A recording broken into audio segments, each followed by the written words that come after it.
Bien, bienvenidos a nuestra segunda sesión. Eh, Les pongo acá eh, de nuevo las diapositivas.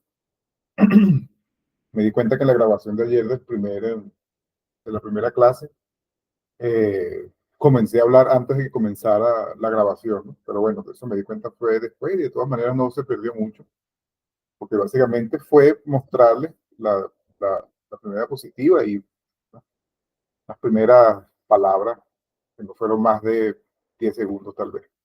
En fin.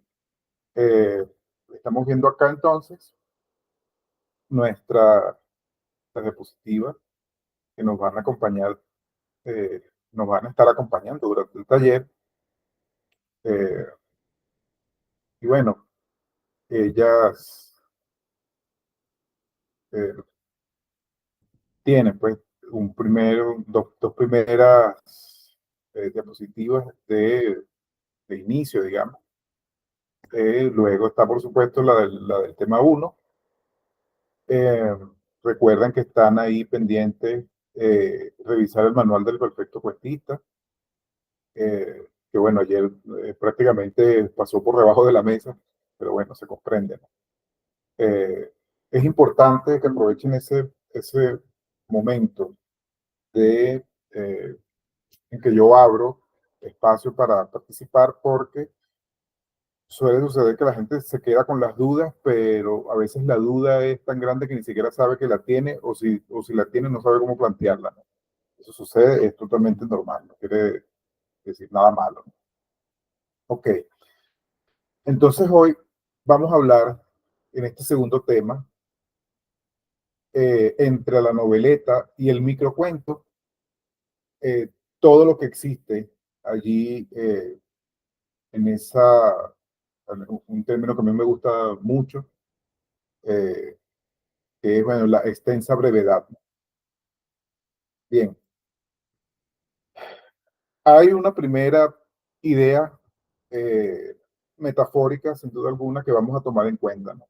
Que es esto de que la novela explota, o sea, la novela cuando narra una serie de acciones, ella explota en el sentido de que se expande, ¿no? Y entonces suele suceder que dentro de la trama de una novela hay subtramas, y entonces cada una de ellas va reproduciendo otro tipo o generando otro tipo de acciones, ¿no?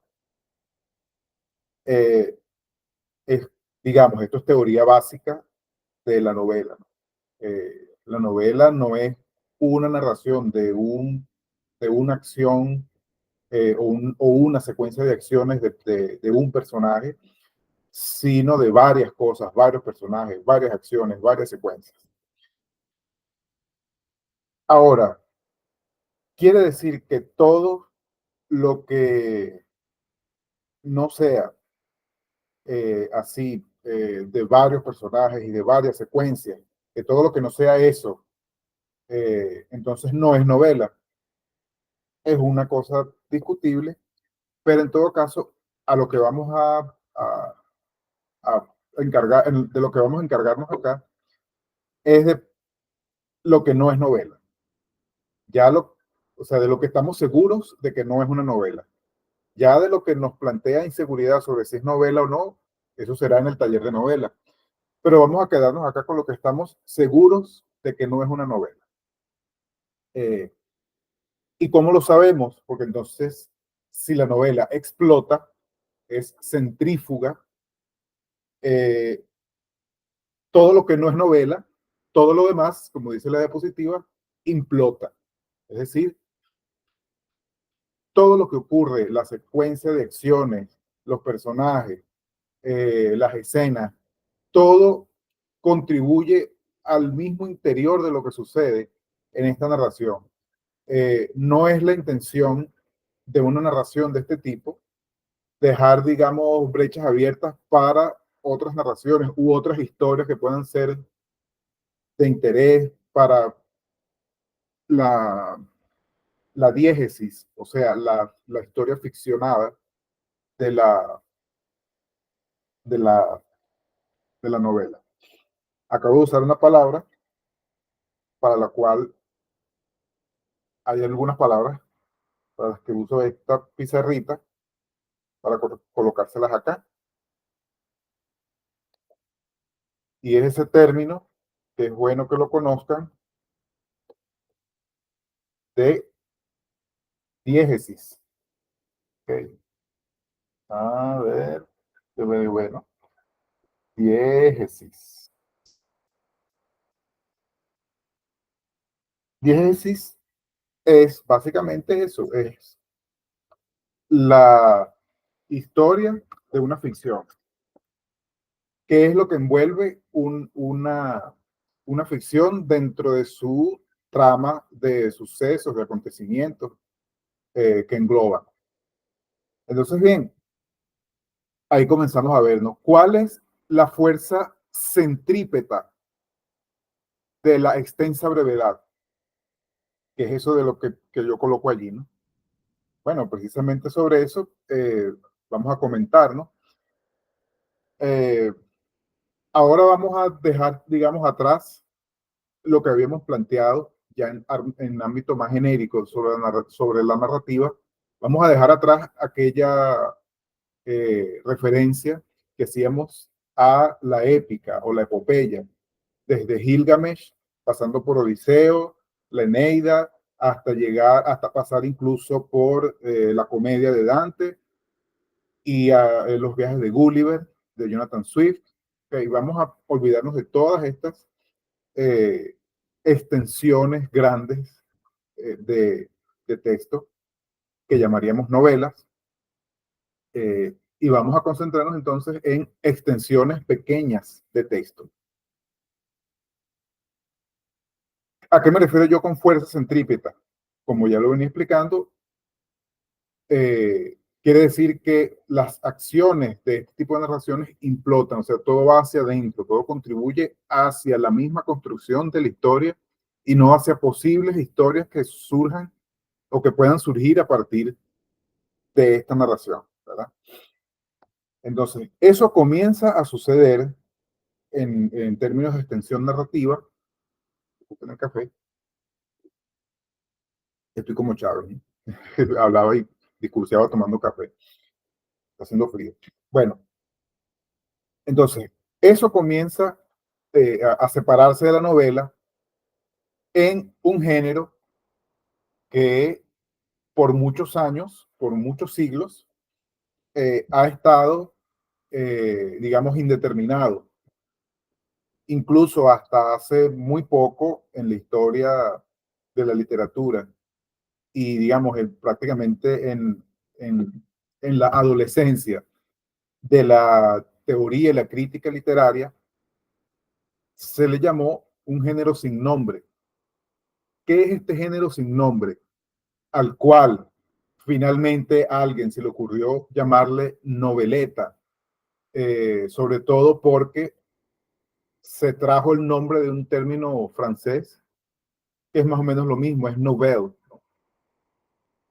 Entonces, bueno, estos términos, noveleta es muy reciente, es de los años 60, 70, y es un término que aún hoy en día no termina de encajar eh, claramente. ¿Por qué? Porque entonces cuando hablamos de este género indeterminado y sin nombre, que podríamos llamar, para más o menos entenderlos, la noveleta, abarca obras tan distintas y tan distantes como estas que me acompañan acá, como El Lazarillo de Tormes. Aprovecho de hacer la propaganda a la librería española. Desde El Lazarillo de Tormes hasta el que todos ustedes conocen como El Principito, ¿no? ¿Qué sucede? Empezamos a hablar ahí en términos de la cantidad de páginas, porque bueno, algún criterio hay que utilizar. Porque ¿qué sucede? De, de 100 páginas en adelante, 100 páginas es una cantidad, es una medición un poco inexacta al hablar de esto, pero es lo que se usa. Eh, entonces, a partir de 100 páginas en adelante es que uno podría decir, esto es un aproximado, uno podría decir que se trata de una novela. Quiere decir que ya no depende tanto de las acciones, de la cantidad de acciones que ocurran, sino que lo que se destaca es que la cantidad de páginas de alguna manera determina qué tanto puedes tú narrar y qué tanto puedes tú dejar a al entendimiento del lector y qué tanto necesitas tú dejar como un puente hacia otra cosa, ¿no? Lo cual no quiere decir que no existan genios como García Márquez, en donde todos los cuentos que escribe de alguna manera están relacionados uno con el otro. Ya eso tiene que ver con la creación de un universo en, en, la, en la obra de un escritor, ¿no? Entonces, bien, cualquiera de estas obras, precisamente, no podemos llamarla de relato breve, no podemos llamarla de cuento, no podemos llamarla con esos términos, porque tienen por lo menos de 50 páginas en adelante, ¿no? Entonces, un cuento, incluso un cuento largo no va a tener más de 30 o 40 páginas. ¿Okay? Un cuento largo, pensemos, por ejemplo, en un cuento que vamos a abordar aquí mañana, en un cuento como La mano junto al muro de Guillermo Meneses, que es eh, uno de los cuentos más emblemáticos de la literatura venezolana y latinoamericana. Es una referencia, La mano junto al muro es una referencia universal, que, bueno, es un orgullo literario venezolano que pocos escritores venezolanos entienden el grado de importancia que este texto tiene eh, a nivel internacional. Bien, ¿qué es lo que sucede? Si destacamos, si nos damos cuenta de este tipo de textos, y lo vamos a ver con otros ejemplos, eh, la acción está condensada, la secuencia de acciones está referida a un único personaje, que bueno, que en este caso, por supuesto, es el que le da el nombre a la obra, el Lazarillo de Tormes, el Principito.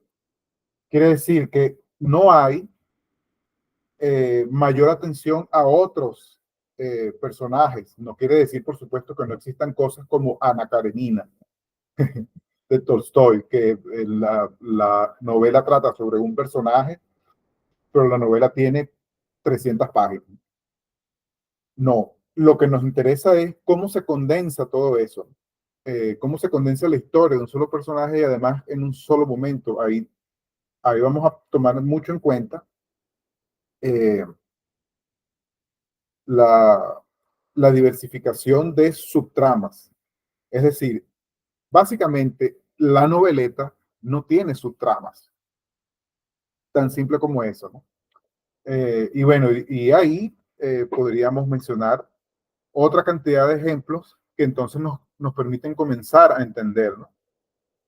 Bueno, está, por ejemplo, como ya habíamos mencionado, las novelas ejemplares de Cervantes, ¿verdad? Cada novela tiene un foco de atención y no se dispersa en otras subtramas, ¿no? O sea, subtrama central es única, no tiene subtramas alrededor de ella. Eh, Esto sucede incluso con los personajes marcos.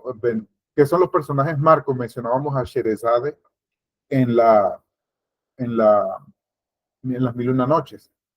Cada cuento de las Mil y una Noches, a pesar de que están hilados por Sherezade, cada uno de ellos es una historia en sí sola, en sí misma. Es un universo cerrado. Eh, Mi querido doble tocayo y poltergeist, Isaac Rafael Morales Vargas, mencionaba ayer que la duda que él tenía con los cuentos del Decamerón. Sí, los cuentos del Decamerón, allí sucede igual, o sea, hay toda una serie de elementos, pero cada uno de esos textos tiene un mundo cerrado, aunque bueno, esos son más breves, ¿no?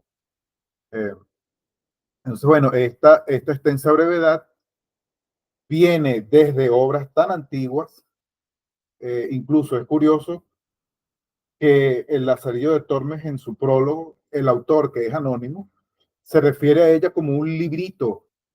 Y eso es muy interesante, porque llamar librito en esa época, 1500 y tanto, que salió publicado, llamarlo librito ya nos da una idea de reducción, ¿no?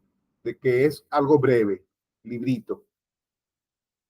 Quiere decir que no es una novela, no es una secuencia de una historia de acciones, porque ¿qué pasa? Normalmente la novela te anuncia una cantidad de cosas que van a suceder, ¿no? O sea, la novela en aquel tiempo, ¿no? Pensemos en los archiclásicos, ejemplos de cómo inician la Ilíada y la Odisea, ¿no? Cuéntame, musa, la historia de grandes hombres y tal, y por ahí se va. Entonces, bien, por ahí vamos a ir pensando en todas estas cosas. Por supuesto, hay muchos más ejemplos de los que podemos hablar y vamos a profundizar. Eh, por supuesto, bueno, la metamorfosis, Platero y yo, y muchos otros. Entonces, una cosa que nos va a llamar la atención ahí es los relatos de viajeros. Los relatos de viajeros son el origen, como lo mencionábamos, el origen de todo este tipo de narraciones, porque son relato, relación de viajes. Es simplemente aquel trovador, aquel juglar que, que va echando el cuento de lo que se va enterando en su viaje, ¿no? Entonces, esta idea del viaje permea prácticamente todo lo que es la idea de la narrativa. Y por supuesto, no hay viaje en donde no existe el peligro de extraviarse. Entonces, en ese sentido, los relatos de náufragos, eh, en donde siempre nos viene a la mente, al hablar del relato de náufrago, nos viene, aparte de Tom Hanks, por favor, nos viene a la mente, es Odiseo, ¿no? Eh, Pensemos que el Principito, básicamente, ¿de qué habla el Principito? Más que hablar del Principito mismo, el Principito habla, ya me callaron, ya me mandaron a callar, el Principito habla de qué? De un hombre que se ha estrellado en su avión en el medio del desierto. O sea, él es un náufrago también, está perdido en medio de la nada y en ese medio de la nada, ese relato de ese viajante o viajero que se ha extraviado es un relato de un náufrago, tal y como el título maravilloso, hermoso de esa noveleta de Gabriel García Márquez, que se llama exactamente así, Relato de un náufrago. En Venezuela hay dos noveletas muy interesantes. ¿Y qué es lo interesante? Bueno, son Canción de Negros de Guillermo Meneses y Los Caminos Nocturnos de Pedro Sotillo. Son cuentos largos, muy largos, que no pueden ser llamados cuentos porque tienen más de 40, más de 50 páginas. Entonces, normalmente cualquier edición de esas obras va a tener de 50 páginas en adelante, pero nunca va a llegar a los 100. Entonces, fíjense, vamos a ver un ejemplo bien práctico, ¿no? Esta edición que yo tengo de Principito, que es la misma edición con la que yo lo leí desde que era un niño, este librito me acompaña desde hace 40 años, tengo 44. Este libro de Principito, esta edición tiene 97 páginas. Entonces, fíjense que por más pequeño que quisieron hacer la edición, por más libro de bolsillo que quisieron hacerlo, para que el libro fuera más gordito, no llega a 100 páginas, simplemente no puede, porque es un texto muy extenso para hacer un cuento, pero demasiado corto para hacer una novela. Igualmente el Lazarillo de Tormes. El libro es grueso, principalmente, eso se lo compré a la Biblia Española, ¿no? El libro es grueso, realmente, porque tiene al final una serie de ejercicios didácticos para estudiantes, pero realmente esta obra súper emblemática de la literatura internacional, mundial, en esta edición, también bien espaciada, bien editada, pensando en que no se ve una cosa demasiado pequeña, lo que tiene son 60 páginas. Entonces, eso es algo característico que, aunque parezca una cosa menuda, una cosa un poco irrelevante, nos va a servir de marco para entender precisamente estos personajes marcos, que ellos llevan una historia que implota, que toda va en función de sí misma, ¿no? Entonces, bien, dejamos esto por ahí, que de todas maneras en la clase como tal, ahora vamos a ampliarlo, desarrollarlo, y espero que hayan revisado o tengan chance de revisar en las lecturas de, la, de esta segunda sesión. Voy a pasar en este momento, rapidito antes de terminar, porque es muy importante para ustedes ver que en la carpeta de lecturas de la segunda sesión, como lo están viendo ahí, hay un libro acá que es prácticamente la Biblia de mis talleres de narrativa breve, que es esta compilación, esta antología de textos del cuento y sus alrededores, realizada por Carlos Pacheco y Luis Barrera Linares. Por supuesto, lo que les estoy mostrando es alguien que hizo una fotocopia, alguien que hizo un escaneo de una fotocopia, ¿no? Pero bueno, el libro está completo acá en PDF. Ustedes pueden accesarlo y deben accesarlo porque la mayoría de los textos, por ejemplo, ese que mencionamos ayer de Horacio Quiroga y estos que les estoy mencionando acá hoy, que los acaban de ver en la diapositiva, están todos aquí. Estos y muchos textos más. ¿Okay? Entonces es importante, es muy importante. Fíjense que el libro tiene, como pueden ver acá abajo, 245 páginas. ¿Por qué? Porque, bueno, tiene una cantidad de textos eh, que explican, que hablan, que teorizan, que hacen crítica sobre qué es lo que es el cuento. Entonces, bueno, aquí recuerden que tienen esta carpeta donde van a ver estas cosas y, por supuesto, un pequeño texto que yo lo separé acá, pero él está incluido dentro del cuento y sus alrededores, que es este ensayo de Violeta Rojo sobre el minicuento, solo que ella lo enfoca en Venezuela, ¿no?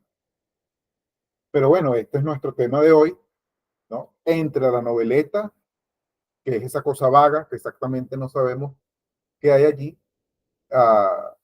y bueno, aquello más claro, que nos queda más claro por su reducidísimo tamaño, que es el minicuento.